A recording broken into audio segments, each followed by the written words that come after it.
In this video, I'm going to tell you how to say no without burning bridges and help you decide if a free gig is really worth it. Hey guys, what's up? It is Shannon. Welcome back to my channel. It is nice to see you again. If you happen to be new here, I am a licensed esthetician and freelance makeup artist based out of Los Angeles, obsessed with all things makeup artist related. So if you enjoyed this video, definitely don't forget to give it a thumbs up and hit that subscribe button for more videos just like this one. Let's hop into it. This is a video that I've wanted to create for a really long time because I feel like people don't often talk about the start of breaking into this industry, and it really involves a lot of free work and low pay gigs.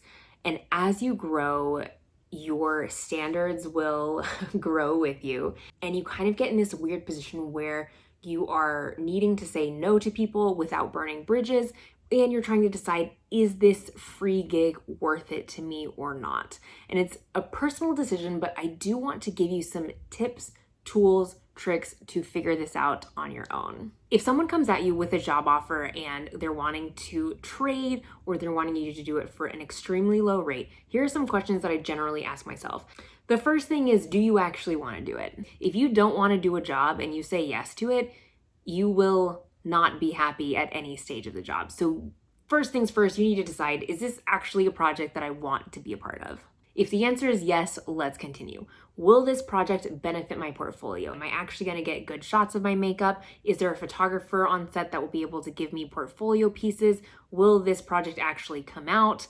And will this actually help me grow as an artist? Next up is, will this project expand my network? Sometimes I'll take a lower rate, especially if I'm assisting a makeup artist, because I know that that will lead to more work when I kick booty at my job. Next up, are they good people to work with? Are they going to actually appreciate what I'm donating to this job by taking a lower rate? Or am I just like filling a void, and will I feel taken advantage of? Next up is, how much work is it actually going to be? Like, if it's low budget, are there like 10 models that all need full glam makeup? Or is it something that I like need in my portfolio? Like, I don't have a lot of glam in my portfolio, and so this could be an opportunity. If I do like one glam makeup, it's going to be beautifully shot. That could be beneficial. Like, how much work am I actually going to have to do on the day? And it's okay if that work is a lot. You just need to be aware of it. The next one is it a favor for friends?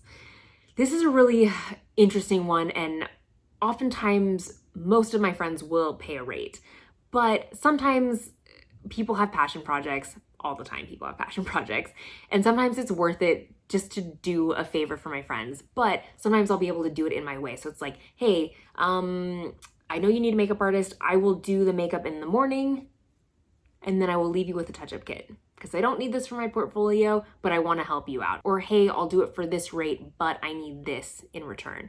You know, kind of negotiating. Your friend, of course, is excited about their passion project, but at the same time, they should want you to be able to get something out of it as well. It should not just be like a one-way street, like, I'm doing this for you. It should be both ways. The next question is, will this actually lead to paying jobs? And this is something that you kind of learn with time. And most of the time when I'm talking with production, when they're first trying to hire me, I can figure out how legit it is. Not always, but most of the time, I can figure out how legit it is just by their answers to the questions that I'm asking. This will oftentimes let me know if it will lead to paying jobs just based on their professionalism. It's not always the case. Sometimes you get cool people that work on terrible projects, but you don't want to go into a project that is going to suck the life out of you and you're not getting paid for it, and it won't lead to anything. And the last question is probably the biggest question, is, will I be able to get it covered if a huge paying job comes along? Because you don't want to give yourself a bad name for just like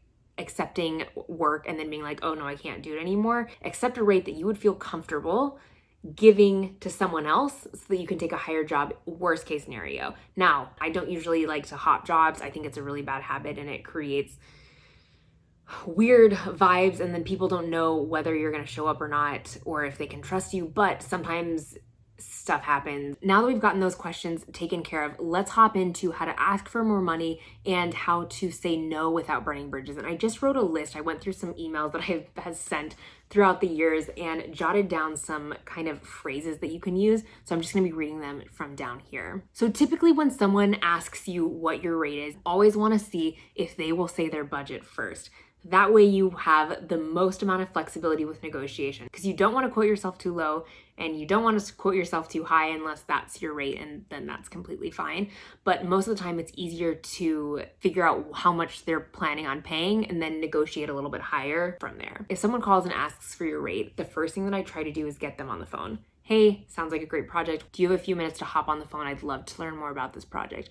Once you get them on the phone, that's when everything can change, because you want to make sure that you are the best person for the job, but also that they know that you are completely capable of everything that they need. So oftentimes on the phone, I'll go through everything and kind of convince them to hire me just based on my professionalism and what I can bring to the project. So if you can read a script beforehand, or if you can get as much information as you can before that phone call, that will be best for you in the long run. In a separate video, I'll dive into some questions that you should ask production before accepting a job. But for now, do your best as far as like asking questions, seeing what they need, reassuring them. And then when it comes to money talk, then push them for, well, what did you have budgeted for this?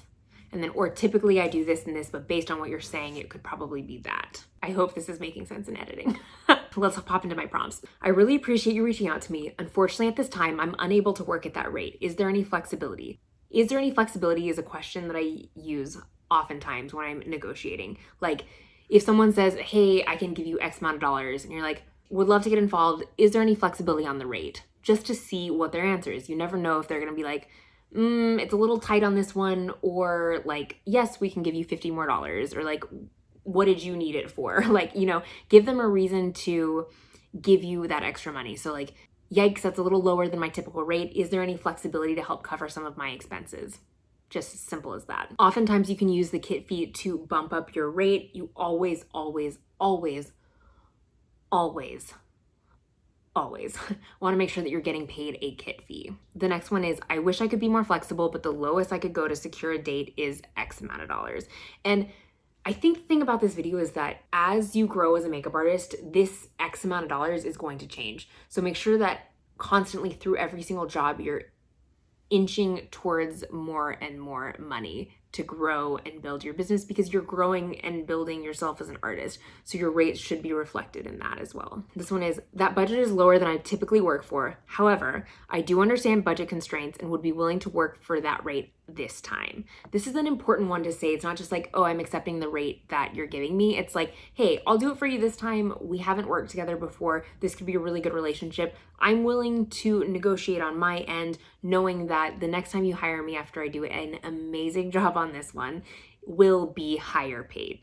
And this one's really appreciative. I know producers are like, okay, yeah, we get it. Our rates fluctuate. Sometimes you make a lower rate, sometimes you make a higher rate. That's part of the negotiation and just how our business works. So producers appreciate your flexibility, knowing that you can be strict as like, hey, I worked for you at a lower rate this time. This is my new rate. This is what I'm sticking with. And since they have your experience working at the lower rate and they know how you work, they'll be willing to pay more for it next time. The more you do it, the easier it's gonna get and the more money you can ask for. I hope this video was helpful for you. Let me know in the comment section below what your favorite tips are for negotiation and how you decide if you're gonna take a job for a lower rate.